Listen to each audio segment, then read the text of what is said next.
Hey, hi. Biblical Geography, Lecture 15.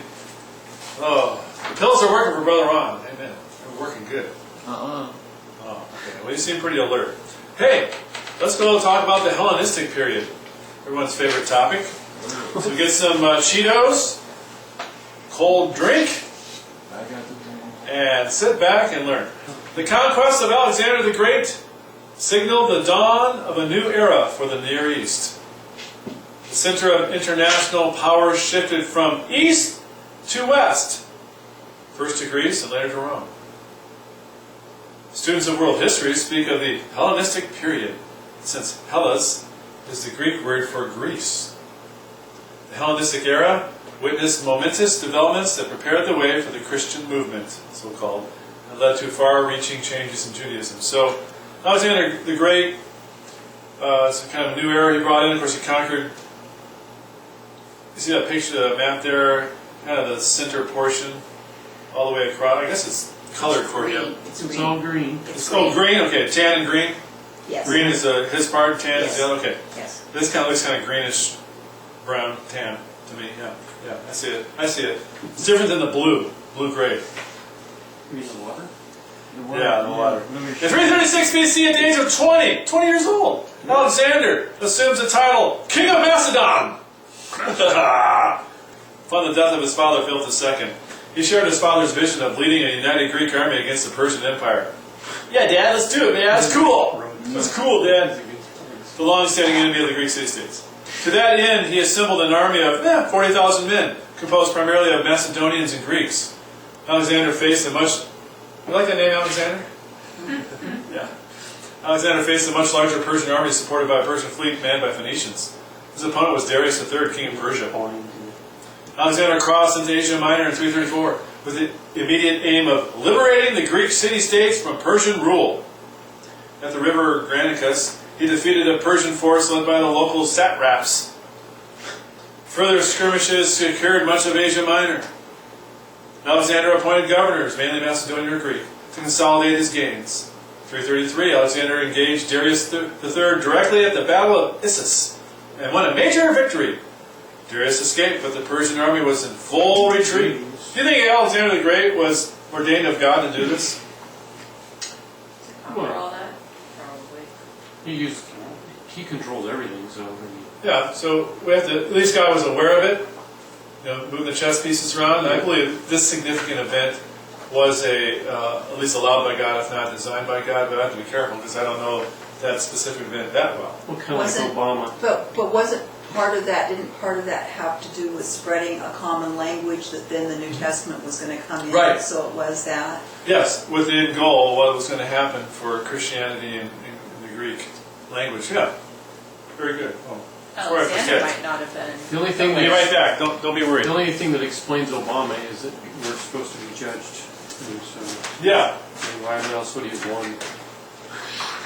Yeah. So Obama, another 4 years. What's up with that? Yeah. So look at the map here, just for a little while. I like to have, because it's biblical geography, I think we're supposed to look at maps. You done looking at it? Okay, let's move on. But look at the map, and of course you have those map study guides from last week. I don't know if you still have them. You should be kind of reviewing that every once in a while, but we'll try and do that in class. I've got a big one. But yours will be clearer and easier to understand. So you should review that, because we're going to have a test over, once we finish the Old Testament, we're going to have a test over that, which is only a week or two away of finishing the Old Testament.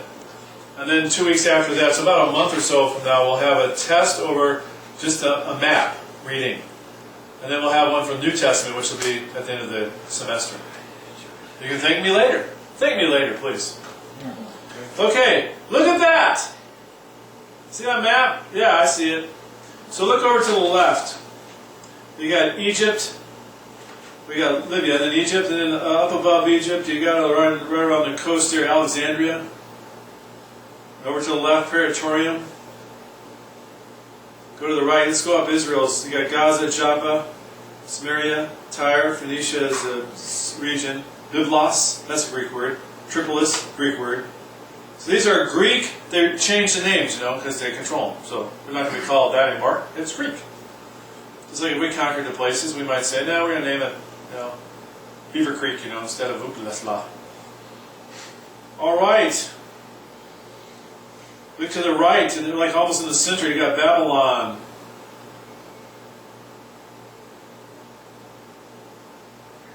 And then you go down the Persian Gulf, above the Persian Gulf, all these Greek names, all these places, these cities that the Greeks didn't start, they just renamed it all. So, okay. I was almost going to walk away. I don't know what I was going to do here.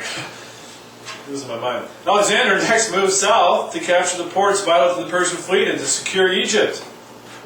So there's this, you can see where Egypt's at, those ports there. Many of the cities along the coastal regions of Syria, Phoenicia, and Palestine surrendered peacefully. Smart guys. Yeah, Alexander, Alex, Xander, yeah, we're good to go. Tyre, a key base for the Persian fleet, refused to surrender, forcing Alexander to besiege the island city for 7 months. After sacking the city, Alexander sold much of the population to slavery. That'll teach you. Later, Gaza also resisted for 2 months, dummies, with the same result. A little speck on the map. You know, we're not going to do it. You conquered the whole world. No, we're going to put up a fight. Alexander uses cavalry to range inland when necessary to secure interior areas. Most cities, apparently including Jerusalem, submitted without conflict. Others, such as Samaria, let's find Samaria on there.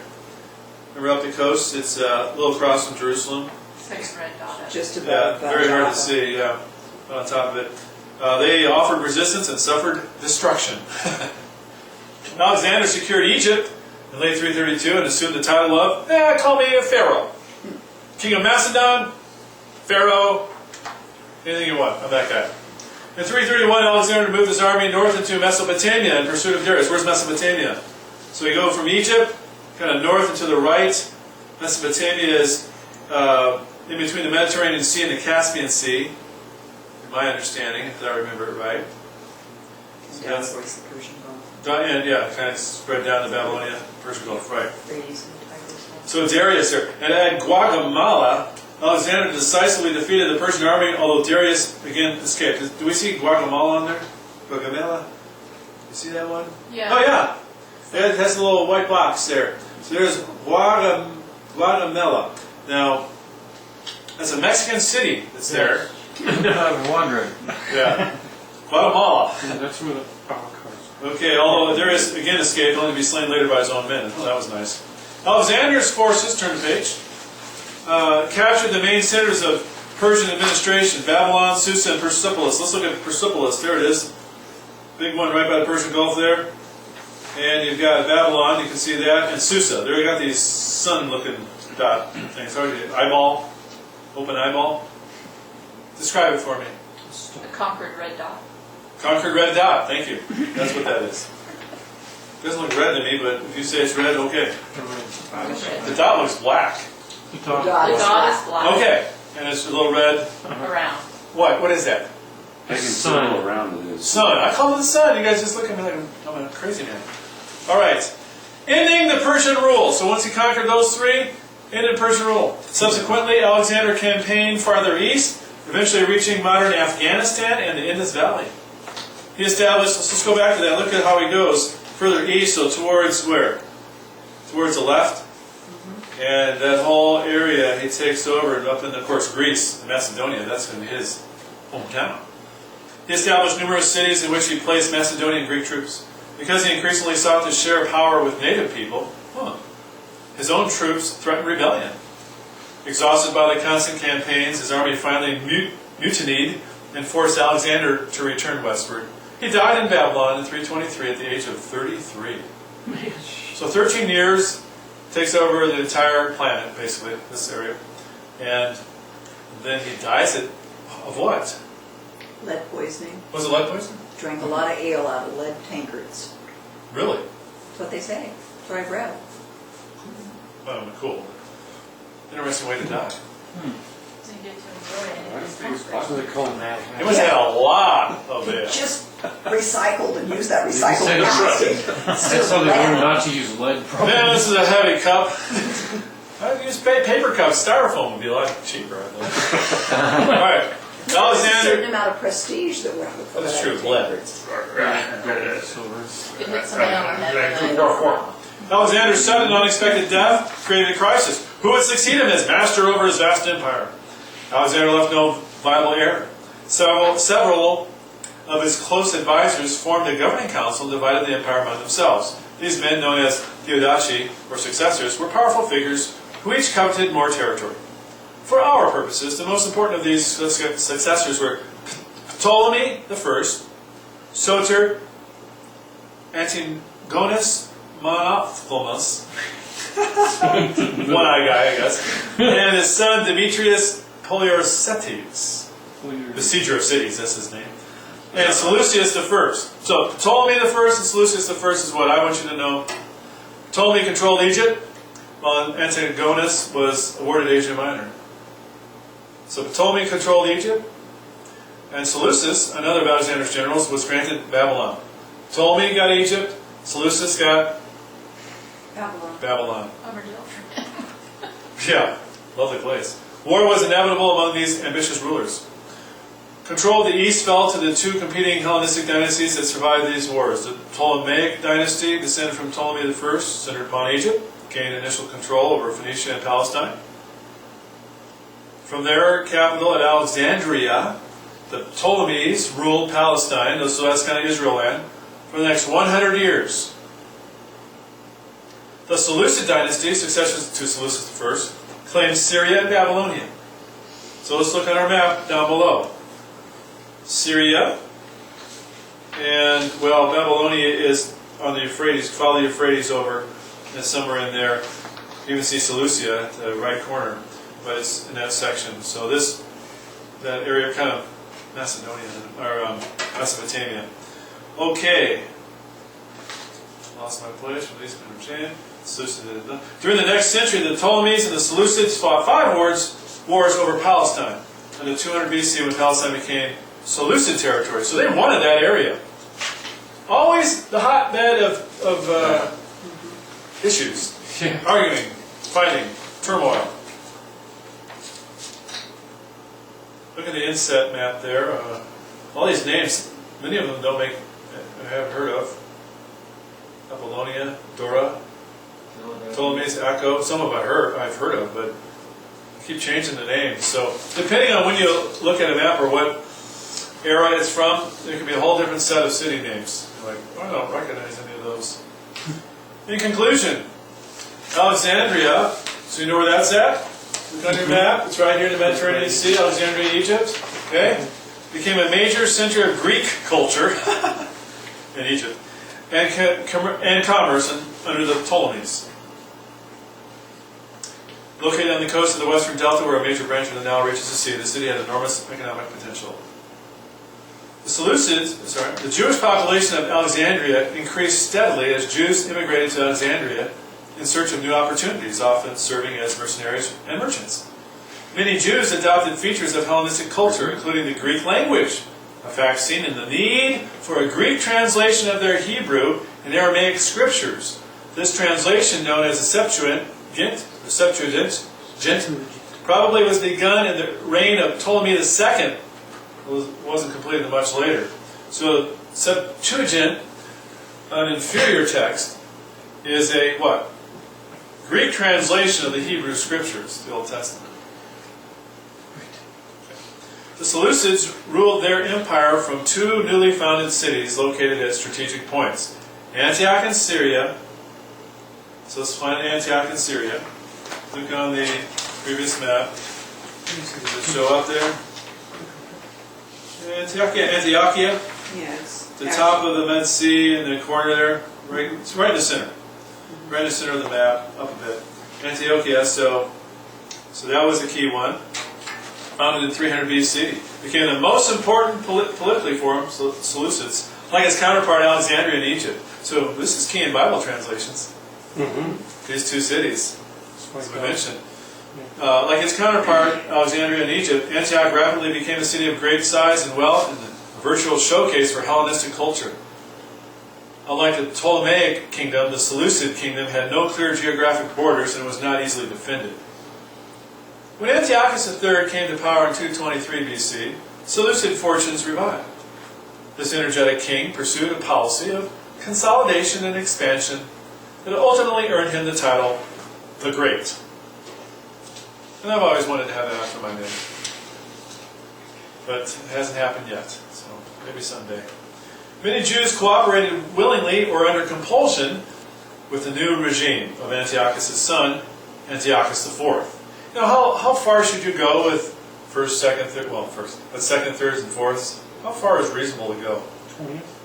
Yeah. And once you start that thing, keep it going, and it's impressive. This thing about was David Warner to 39th. Who could say that? Only I could. Or Dean Ellen Warren, It just started over. the second and a half. I didn't start over yet. Okay, anyway, he's got to the fourth. I don't usually see it past four. Not anymore. No, it's just not in vogue. You guys say, I'm tired of this name. A lot of times you just don't get an unbroken chain Yeah. far down. Yeah, Yeah. my little nephew is the fourth. Is it fourth? Okay. It's not as far as it goes because it's not cool after that, or there's too many John Smiths. Hey, John Smith. John Smith. No, I'm talking about John Smith. Yeah, we're all John Smith. What do you want? Oh, no, we all look alike, too. This is going to be hard. All right. Where's that? Okay. Others resisted. All right. The catalyst that sparked the Maccabean revolt, Maccabeans, happened in Modin, a small village northwest of Jerusalem. Let's find that if it's on here. Modin. Is it even on this? No. Sorry. It's a small. Modin. Nope, I don't see a small village, so it's not on there. Probably near Bethel. Anywho's, when the king's representative came to Modin, demanding a sacrifice to prove the loyalty of the village, an aged Jewish priest named Mattathias refused the demand. A fight ensued in which the king's representative and others were killed. Mattathias and his 5 sons, Simon, John, Judas, Eleazar, and Jonathan, fled to the Gothna hills. After the death of the aged Mattathias, his son Judas became the leader of the revolt, called Maccabeus, the Hammerer. Judas fought a guerrilla war against Seleucid armies sent to crush the revolt. His success depended upon surprise and an intimate knowledge of terrain. He attacked enemy forces in the narrow approaches leading to Jerusalem, arming his followers with weapons secured in his victories. Now he has all these sons that go through it all. I just said this to him. It's like 12 pages of this. I said, give me this spot right here, okay? So there's a lot of information on this, on the Maccabean war. Alexander Jannaeus succeeded his brother Aristobulus, who was the grandson of Mattathias, so I guess the son of probably Judas, upon his death 103 BC. So he succeeded. To solidify his claim to the throne, Alexander married the widow of Aristobulus, Salome Alexandra. Jannaeus pursued a policy of conquest, extending the Jewish state to its greatest extent, with victories in Transjordan, the southern coastal plain, Raphia, Gaza, Anthedon, and the Sharon plain, Stratos Tower, and Dora. Campaigns in Transjordan increased the Jewish state from the Penias to the Dead Sea, with the exception of Philadelphia. I would not have included that, but it was so much a part of this lesson from Holman Bible Atlas that I had to put something in. Anywho, whether you know the last part or not, key parts to remember is what? Alexander the Great conquered a huge section of territory, brought in the Hellenistic period. Hellas is the Greek word for Greece. Helped prepare the way for the Christian movement. It wasn't just a movement, but that's how he termed it. And then Alexander's sudden unexpected death. Who would take over for him? Well, the two people we're looking at is Ptolemy and Seleucus. And Ptolemy was in what country? Egypt. And Seleucia was more Babylonia and Syria. All right. Let's take a break and then we'll have map games.